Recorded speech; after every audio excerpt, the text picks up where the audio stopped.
You have foot pain and you want to fix this problem. It's been hurting every time you stand and walk for a long time, but you don't really want to go to the doctor, or maybe you have and haven't found the solutions to fix this issue. So in this video, we're going to be covering how you can fix your foot pain at home. I'm going to be going through several exercises for you on what you can do to fix your plantar fasciitis. But before we get into that, I want to talk about what is actually going on. Hey everyone, what's going on? My name is Dr. Justin Lee, physical therapist. I'm a physical therapist here at Village Fitness and Physical Therapy, where we serve the 40+ population on redefining age and reclaiming health. So if you're starting to notice all the pains and aches associated with aging, then feel free to subscribe so you can learn all things about how you can reclaim your youth. Okay, so let's talk plantar fasciitis and why you have this issue in the first place. Plantar fasciitis is an issue related to overuse.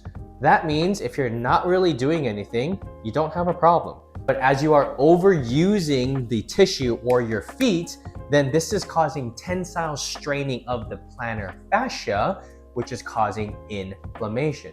So when are you using the plantar fascia? It's whenever you put weight on your feet. So standing, walking, jogging, stairs, pretty much anything besides sitting and laying down. And typically what happens is as you do the activity for longer or more intensely, then the after effect is that your foot pain would be worse after or the next day. So here's an example. Maybe you're off walking, doing groceries, doing your day-by-day stuff, or maybe something bigger like going to Disneyland, for example. You might notice some foot pain, but it's kind of manageable. However, the next day or the next morning, pain really hurts. It really hurts to walk and kind of take those first couple steps in the morning. However, after you kind of wait a couple days, let the pain kind of settle down, and you don't do anything to irritate those symptoms, you might notice, my pain in the morning, those first couple steps are not as bad. This is a pretty typical characteristic of what plantar fasciitis is like. Now, here's the issue. So you're in this cycle of pain, meaning you have done something to trigger your plantar fascia, then you modify your behavior, and then you allow the inflammation to decrease, but then you don't do anything to actually fix the problem. You're just addressing the inflammation. So then you go back to doing some higher level activity like longer walking, groceries, whatever it be, Disneyland, and then it triggers the plantar fasciitis again, and then now you're in this constant cycle over and over again. So how do we actually fix the problem so we're not in this endless cycle? So there are two parts to this. The first part is going to be activity modification. This is imperative, super important that you understand this. We think as society that we can just overcome and kind of muscle through this pain. No pain, no gain is what they say, right? And so with plantar fasciitis, because it's an overuse injury where it is caused by being overused, if it's painful, then we need to understand that signal that our body is telling us and actually say, you know what, I need to stop my activity because this is going to get worse. So we need to modify the activity to make sure that we're not irritating the actual plantar fascia that's going on. That means that in the next several weeks, you are going to have to change your activity. Meaning the time on your feet or any triggers that make your plantar fasciitis worse, you know what those are. Maybe standing for 10 minutes. Maybe it's standing for 30 minutes. Maybe it's going on a walk, right? Maybe it's some hills. Maybe it's playing with your grandchildren or going through the fitness class or the group fitness class like Orange Theory or jogging, whatever it might be, treadmill. Maybe we need to stop that. Actually, I would recommend that you stop that. If you know that it's a trigger, we need to stop triggering it. This will allow the plantar fasciitis to actually heal and not get inflamed. So it actually gives it a good chance and a good environment for it to heal naturally.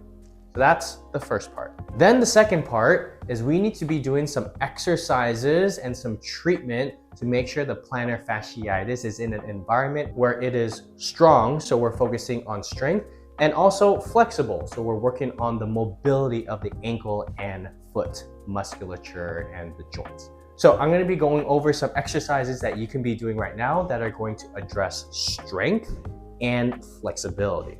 Now, here's the thing. Strength and flexibility are two different things. I'll say that again. Strength and flexibility are two different things. A lot of times I think people kind of combine the two, thinking exercise, but we can be more specific than that. Strength and flexibility. Now here's the thing. Strength takes time to build. That's why we're in the gym all day long trying to pump the iron. Flexibility is achieved fairly quickly. So you'll notice that when you are focusing on your mobility or your flexibility, you're going to achieve this at a faster rate. Notice that you're gaining more motion or range of motion faster than you're gaining strength. So I'm going to be going over two exercises to focus on strength and mobility or flexibility today so that you can do this at home to help fix your plantar fasciitis. Okay, so we need to be talking about strength and flexibility. Now, strength, we want to focus on two main areas of your foot and ankle. The first part is going to be the actual muscles in the feet. Now, just like how you have muscles in your hand, that's why we're able to grasp and curl and extend. Same thing with your feet. You're able to curl, extend, spread, right? We are able to spread and clench those toes together. So all of these are controlled by the muscles in our feet. And because the plantar fascia is right on the bottom of our feet here, if we're able to take the stress off of the plantar fascia and place them on the muscles of the feet, then that means less straining to the plantar fascia or the plantar fasciitis that you're experiencing.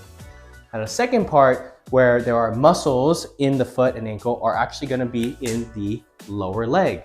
So our calves actually directly connect from the calf to the Achilles tendon to the plantar fascia. And also there are some muscles on the front and side of the leg where the tendons go and attach to the bottom of the feet as well.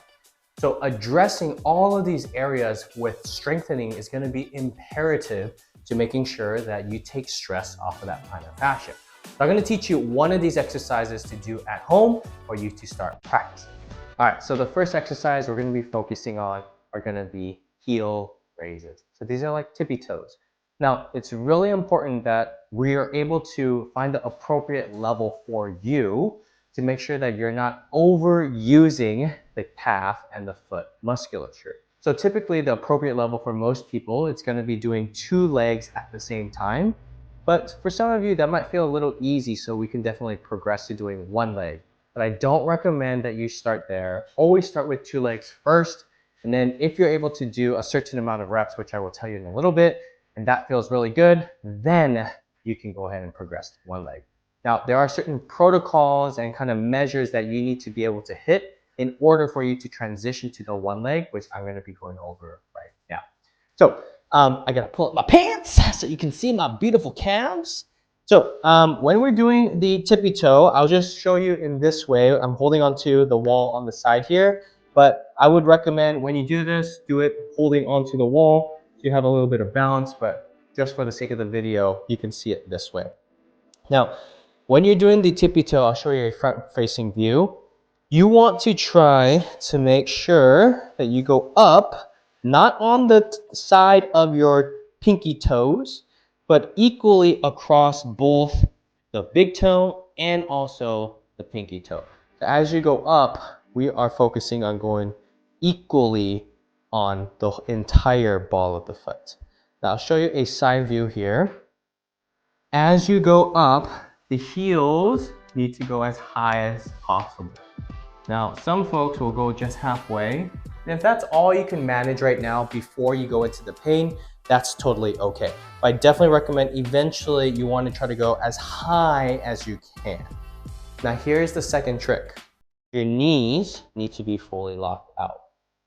The big mistake most people make when doing these tippy toes are that they bend their knees and they do a little Michael Jackson action going on, and we don't want any inappropriate behavior here, like Michael Jackson. So we want to keep those knees locked out. And then we're able to fully engage the entire calf musculature. Now, I just want you to notice something. As I'm going up into the tippy toe, I'm getting a full activation of the calf muscle, which attaches to the Achilles tendon, which also works the bottom of the foot. As I'm doing the tippy toe, you can imagine muscles in the feet are also engaging to ensure that I can hold the position of a stable foot. So I love the calf raise, especially both legs here, because it really focuses on getting your abs stronger and also your foot stronger as well. What I recommend is to start out with 3 rounds of 10 repetitions. And remember, you do not want to touch the pain. As soon as you feel the pain, just back off of it. If that means you're only going this high, that is fine. Start there, no pain. And then eventually, as you get stronger, you're going to be able to go higher and higher without pain. This is days and weeks going on, right? So 3 rounds of 10. Once 10 feels pretty good, then you want to work up to 15 to 20 repetitions of these. Please do these every day. You don't need any equipment for this. You just need yourself and maybe something to hold on to for some balance. But main key, biggest mistake, bending the knees. Do not bend the knees. Okay, so here's the second exercise that we're going to be focusing on. This is going to be a calf stretch.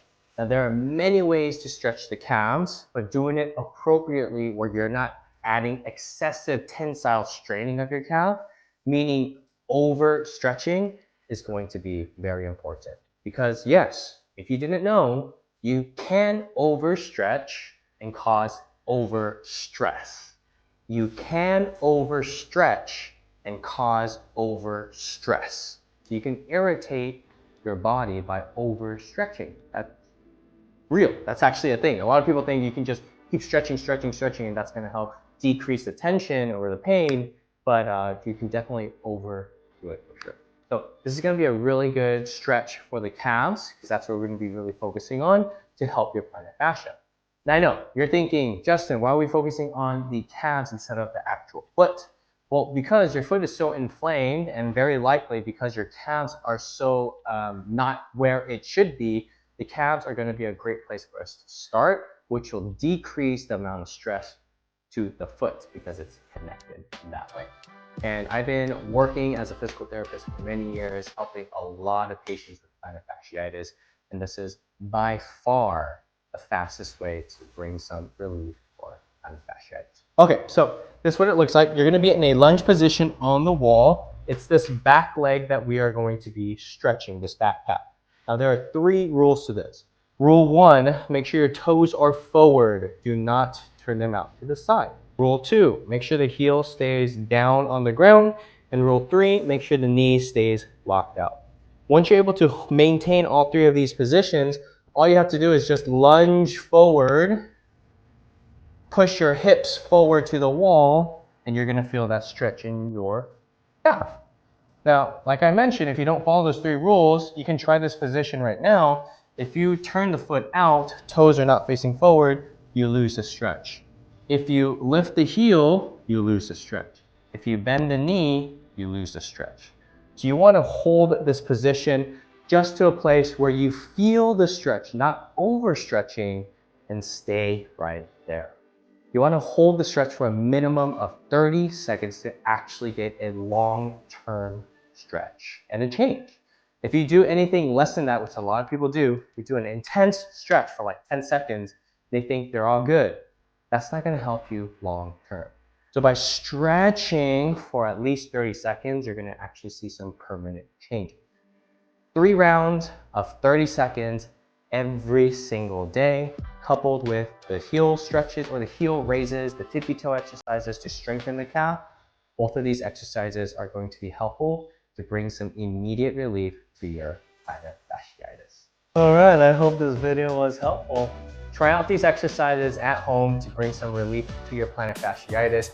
You don't need to go to the doctor, you don't need to go to the clinic. Just try these out at home. The key here is not to overdo it. So you're strengthening your tippy toe exercises, just get to a point where you do not feel the pain. So do the exercises, but if you're feeling the pain, then back off. Same thing with the calf stretch. Hold it for 30 seconds, but not so far into it where you're really feeling a tense stretch. You can overstretch, which will cause overstress. All right, everyone, I hope you had a great time with this video. Please try these exercises at home. If you have any questions, feel free to comment below and let us know here at Village. We'll definitely answer you to make sure your questions and problems are solved. If you're 40 plus looking to reverse your aging process to get healthier, feel free to subscribe and learn more from our academy.